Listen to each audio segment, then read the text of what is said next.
Assalamualaikum warahmatullahi wabarakatuh. Perkenalkan, nama saya Sukma Maulina dari program studi PGMI semester 2. Di sini saya akan membahas materi yang keempat tentang etika lingkungan dalam mata kuliah Etika Islam. Yang pertama, pengertian etika lingkungan. Etika lingkungan merupakan bagian dari ajaran moral yang mengatur hubungan manusia dengan alam.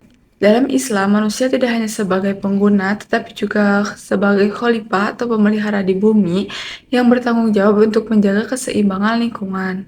Hal ini menunjukkan bahwa keberadaan manusia di bumi memiliki tujuan yang mulia, yaitu untuk memelihara, merawat, dan memanfaatkan alam secara bijaksana sesuai dengan ketentuan Allah Subhanahu wa Ta'ala. Alam bukanlah objek yang boleh dieksploitasi secara bebas, melainkan amanah yang harus dijaga kelestariannya. Oleh karena itu, setiap tindakan yang merusak lingkungan seperti pencemaran, penebangan liar, dan eksploitasi berlebihan bertentangan dengan nilai-nilai etika Islam. Selain itu, menjaga lingkungan juga mencerminkan kualitas keimanan seseorang. Semakin tinggi kesadaran seseorang, maka semakin besar tanggung jawabnya terhadap kelestarian alam. Dalam kehidupan sehari-hari, sikap peduli lingkungan dapat diwujudkan melalui tindakan sederhana, seperti menjaga kebersihan, menghemat sumber daya alam, dan tidak merusak ekosistem. Dengan demikian, etika lingkungan dalam Islam tidak hanya bersifat teoritis, tetapi juga harus diterapkan secara nyata sebagai bentuk ibadah dan tanggung jawab kepada Allah. Lalu yang selanjutnya dasar-dasar etika lingkungan dalam Islam. Yang pertama, Al-Quran. Allah Subhanahu wa Ta'ala berfirman, Bismillahirrahmanirrahim. Wala tufsidu fil ardi ba'da islahiha wad'uhu khawfa wa tama'a. Inna rahmatullahi qaribum minal muhsinin. Yang artinya, janganlah kamu berbuat kerusakan di bumi setelah diciptakan dengan baik. Berdoalah kepadanya dengan rasa takut dan penuh harapan. Sesungguhnya rahmat Allah sangat dekat kepada orang-orang yang berbuat kebaikan. Quran Surat Al-A'raf ayat 56. Ayat ini menegaskan bahwa manusia dilarang keras melakukan kerusakan bumi karena Allah telah menciptakan dengan keadaan baik, seimbang, dan teratur. Oleh karena itu, bumi merupakan amanah dari Allah yang harus dijaga dengan penuh tanggung jawab.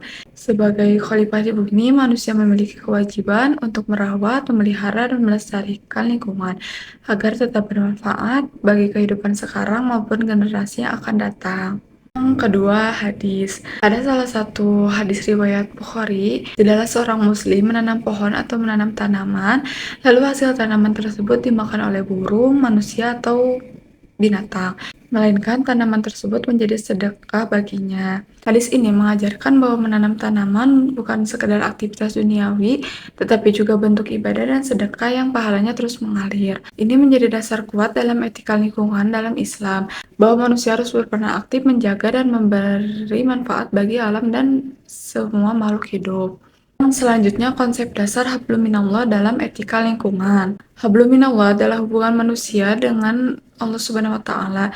Ini menjadi dasar utama dalam membangun etika lingkungan. Yang pertama, lingkungan sebagai amanah dari Allah. Alam semesta adalah ciptaan Allah yang harus dijaga. Manusia diberi kepercayaan atau amanah untuk menjaga, bukan merusak. Contohnya seperti warga di desa menjaga hutan sekitar dengan tidak menebang pohon secara liar. Hal ini menunjukkan bahwa para warga bertanggung jawab terhadap alam. Yang kedua, larangan berbuat kerusakan. Islam melarang perbuatan fasad atau kerusakan di bumi. Lalu yang ketiga, kesadaran dalam menjaga alam. Menjaga lingkungan adalah bentuk ibadah. Contohnya seorang muslim membuang sampah pada tempatnya karena sadar bahwa itu adalah bentuk ibadah. Yang keempat, implementasi hablum minallah, seperti menghemat sumber daya alam, seperti air dan energi, tidak mencemari lingkungan, menjaga keseimbangan ekosistem sebagai wujud ketaatan. Lalu yang selanjutnya, prinsip-prinsip etika lingkungan dalam Islam. Yang pertama, tauhid atau kesatuan. Alam adalah satu kesatuan ciptaan Allah dan tidak boleh dirusak. Lalu yang kedua, amanah atau tanggung jawab. Lingkungan adalah titipan yang harus dijaga. Lalu yang ketiga, keseimbangan atau mizan. Islam mengajarkan hidup seimbang, tidak berlebihan. Lalu yang terakhir, adil. Pemanfaatan sumber daya harus adil dan tidak merugikan orang lain. Yang selanjutnya bentuk realisasi etika lingkungan. Yang pertama dalam kehidupan sehari-hari, seperti tidak membuang sampah sembarangan, mengurangi penggunaan plastik, menanam pohon, dan menjaga kelestarian lingkungan. Lalu yang kedua dalam lingkungan sosial, seperti ikut gotong royong, mengedukasi masyarakat tentang pentingnya menjaga lingkungan. Lalu yang ketiga dalam perspektif ibadah, menjaga kebersihan merupakan sebagian dari iman. Lalu yang selanjutnya tujuan etika lingkungan dalam Islam. Yang pertama menjaga kelestarian alam, mencegah kerusakan lingkungan, lalu sebagai bentuk ibadah kepada Allah Subhanahu wa taala.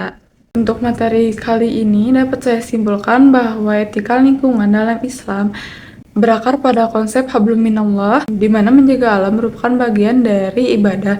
Manusia sebagai khalifah memiliki tanggung jawab untuk melindungi dan melestarikan lingkungan dengan prinsip tauhid, amanah, keseimbangan, dan keadilan. Dengan menerapkan nilai-nilai tersebut akan tercipta kehidupan yang harmonis antara manusia, alam, dan Sang Pencipta. Sekian yang dapat saya sampaikan. Mohon maaf bila banyak kekurangan. Wabillahi taufiq wal hidayah. Wassalamualaikum warahmatullahi wabarakatuh.